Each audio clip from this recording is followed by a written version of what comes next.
Hey everyone, welcome back to this episode of Mobility Matters. I'm your host, Dr. Brian Burnett, and we are in the third part of our series, Low Back Hacks. So like I mentioned before in the other videos, whenever I have patients that have low back pain or hip pain, there's four muscle groups that I like to focus on. That's the hamstrings, the hip flexors, and the glutes and the piriformis.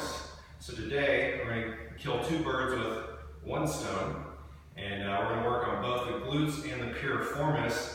And I've got my friends here, the rock balls made by Rock Tape, that are going to help me out. This is simply a lacrosse ball. It's a great tool to add to your arsenal of mobility equipment with some bands, ropes, lacrosse ball. But in our culture we do a lot of sitting, and a lot of people work at a desk and they sit all day long.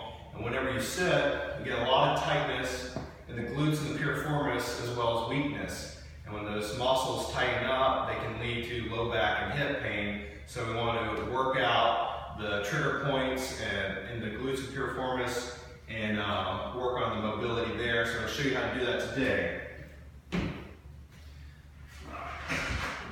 Very simple. You're just going to lay down on the ground, take your rock ball or your lacrosse ball and find an area on the glutes and piriformis and just kind of lean into that. Put your body weight on the lacrosse ball and you'll feel, like right now, I've got a lot of tenderness right there, and you just kind of hold pressure there for about 10 to 15 seconds and then relax and move on to the next spot.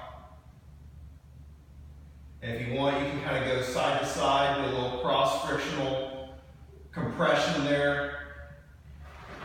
Just do that for about 1 to 2 minutes on both sides.